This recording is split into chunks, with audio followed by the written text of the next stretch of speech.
Hi friends, அனைவருக்கும் வணக்கம். நாம் இன்றைக்கி மட்டன் உப்பு கறி எப்படி செய்யலான்னு பார்க்கலாங்க. ரொம்ப டேஸ்ட்டாக இருக்கும். இட்லி, தோசை, சப்பாத்தி, ஒயிட் ரைஸ் எல்லாத்துக்குமே செம்மையான காம்பினேஷனாக இருக்கும். ரொம்ப ஈஸியாகவும் குயிக்காகவும் செஞ்சிடலாங்க.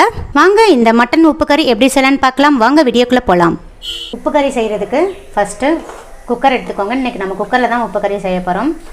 2 ஸ்பூன் நல்லெண்ணெய் சேர்க்குறேங்க. உங்கள்கிட்ட எந்த குக்கிங் ஆயில் இருக்கோ அதை யூஸ் பண்ணிக்கோங்க.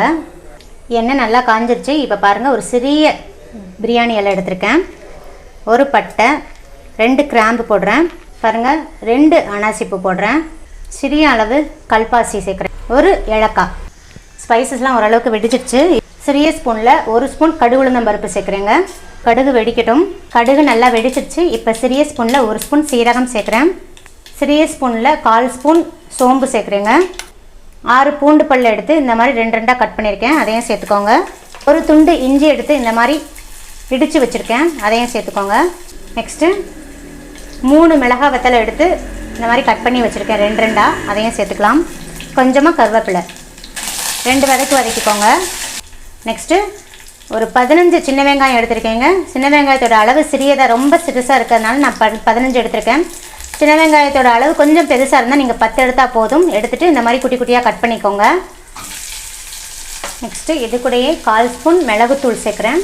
உங்களுக்கு மிளகா வத்தல் வேணாம்னா நீங்கள் பச்சை மிளகா கூட சேர்த்துக்கலாங்க. உங்கள் காரத்துக்கு தகுந்த மாதிரி நீங்கள் பச்சை மிளகா சேர்த்துக்கலாம். நான் சேர்க்குறது எல்லாமே 1/4 kg மட்டனுக்கு தான் சேர்த்துட்ருக்கேன். நீங்கள் மட்டனோட அளவு அதிகப்படுத்தி எடுத்திங்கன்னா நீங்கள் சேர்க்குற எல்லா பொருட்களோட அளவும் அதிகமாக எடுத்துக்கோங்க.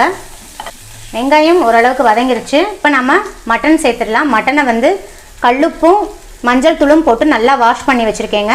வாஷ் பண்ணிவிட்டு சேர்த்துக்கோங்க. மட்டன் சேர்க்குறச்ச ஃப்ளேமை சிம்மில் வச்சுக்கோங்க. சிம்மில் வச்சுட்டு நல்லா வதக்கி விடுங்க. மட்டன் வதங்குறதுக்காக கொஞ்சமாக கல்லுப்பு சேர்க்குறேங்க. மட்டனை சேர்க்குறச்ச சிம்மில் வச்சுக்கோங்க. 2 வதக்கிட்டு அதுக்கப்புறம் ஃப்ளேமை மீடியமில் வச்சுக்கோங்க. மீடியமில் வச்சுட்டு மட்டன் கொஞ்சம் தண்ணி விடும், அந்த அளவுக்கு நல்லா வதக்கிக்கோங்க. அப்போ தான் ஒரு மாதிரி பச்சை ஸ்மெல் இல்லாமல் நல்லாயிருக்கும். பாருங்கள், நம்ம கொஞ்சம் கூட தண்ணி ஊற்றலை, எவ்வளோ தண்ணி பிரிஞ்சு வந்திருக்கு பாருங்கள். இந்த அளவுக்கு தண்ணி வர்ற அளவுக்கு வதக்கிக்கோங்க. நெக்ஸ்ட்டு ஒரு மீடியம் சைஸ் தக்காளி எடுத்து இந்த மாதிரி குட்டி குட்டியாக கட் பண்ணி வச்சுருக்கேங்க, அதையும் சேர்த்துக்கோங்க. பெரிய தக்காளியாக இருந்தால் பாதி எடுத்துக்கோங்க, சின்ன தக்காளியாக இருந்தால் 1 எடுத்துக்கோங்க. தக்காளி இதுக்கு அதிகமாக சேர்க்க வேண்டாம், இந்த அளவே போதுமானது. நெக்ஸ்ட்டு இதில் 1/4 ஸ்பூன் மஞ்சள் தூள் சேர்க்குறேன். மஞ்சள் தூள் சேர்த்துட்டு 2 வதக்கிக்கோங்க. இப்போ மட்டன் வேகிறதுக்காக நம்ம தண்ணி சேர்த்துடலாம். பாருங்கள், இந்த அளவு கிளாஸில் நான் 1 கிளாஸ் ப்ளஸ் இன்னொரு 1/2 கிளாஸ் தண்ணி ஊற்றுறேங்க. இந்த அளவு கிளாஸில் நான் 1/2 கிளாஸ் தண்ணி ஊற்றிருக்கேன். தண்ணி சேர்த்தாச்சு. இப்போ உப்பு சேர்த்துக்கலாங்க. மட்டன் வேகிறதுக்காக நம்ம கொஞ்சம் உப்பு சேர்த்தோம். இப்போ கொஞ்சம் டேஸ்ட் பண்ணிவிட்டு உப்பு சேர்த்துக்கோங்க. நான் ராக் சால்ட்டு தான் ஆட் பண்ணுறேன். நெக்ஸ்ட்டு இது கூடயே 1/4 ஸ்பூன் விளக்கெண்ணெய் சேர்க்குறேங்க. சமையலுக்கு சேர்க்குற சுத்தமான விளக்கெண்ணெய் தான் சேர்க்குறேன். விளக்கெண்ணெய் சேர்க்குறது உடம்புக்கு ரொம்ப நல்லது, உடம்புக்கு ரொம்ப குளிர்ச்சி. அதுவும் இல்லாமல் மட்டன் சீக்கிரமாக வெந்துடும். ஸோ விளக்கெண்ணெயெல்லாம் மிஸ் பண்ணாமல் சேர்த்துக்கோங்க. சுத்தமான விளக்கெண்ணெயாக வாங்கி வச்சு யூஸ் பண்ணுங்கள். இப்போ உப்பு காரம்லாம் செக் பண்ணிக்கோங்க. செக் பண்ணிவிட்டு மூடிட்டு வெயிட் போட்டு ஒரு 12 விசில் விட்டுடலாங்க. பாருங்கள், இப்போ ப்ரெஷர்லாம் ரிலீஸ் ஆகிடுச்சு. இப்போ நம்ம ஓப்பன் பண்ணிடலாம். ஓப்பன் பண்ணியாச்சு. மட்டன் வெந்துருச்சான்னு பார்த்துக்கோங்க. பாருங்கள், நல்லா பூ போல் வெந்துருச்சு. இப்படி தொட்ட நிமிஷம் நமக்கு பிரேக் ஆகும். ஸோ இந்த அளவுக்கு நல்லா வேக வச்சுக்கோங்க. இப்போ இதில் இந்த அளவுக்கு தண்ணி இருக்குது. ஸோ கொஞ்சம் நான் ட்ரை பண்ணிடலாம். அதனால் ஸ்டவ் ஆன் பண்ணிவிட்டு ஃப்ளேமை மீடியமில் வச்சுட்டு நல்லா கொதிக்க விடுங்க. ஒரு 5 நிமிஷத்துக்கு கொதிக்க விட்டிங்கன்னா நல்லா அந்த தண்ணியெல்லாம் ட்ரை ஆயிரும். பாருங்கள், இந்த மாதிரி ஒரு 5 நிமிஷத்துக்கு கொதிக்கட்டும். கொதிச்சிருச்சுன்னா தண்ணி ஓரளவுக்கு நல்லா ட்ரை ஆயிரும். நான் இன்றைக்கி மட்டன் வேகிறதுக்கு 12 விசில் விட்டுருக்கேன். நீங்கள் 12 விசில் விட்டுட்டு செக் பண்ணி பாருங்கள். வேகலைன்னா இன்னும் 2 விசில் சேர்த்து விட்டுக்கோங்க. ஏன்னா சில மட்டனை பொறுத்து குக்கிங் டைம் வேரி ஆகலாம். பாருங்கள், இந்த அளவுக்கு கிரேவி கன்சிஸ்டன்சியில் இருக்கும் போதே நான் தேங்காய் துருவலெல்லாம் சேர்த்துட்றேன். அப்போ தான் இட்லி, தோசை, ஒயிட் ரைஸ் கூடலாம் தொட்டு சாப்பிட்றதுக்கு ரொம்ப டேஸ்ட்டாக இருக்கும். ஈவன் சப்பாத்தி கூடையும் ரொம்ப டேஸ்ட்டாக இருக்கும். 3 பல் தேங்காய் எடுத்து மிக்சியில் 1 பல்ஸ் விட்டு துருவன மாதிரி எடுத்துருக்கேங்க.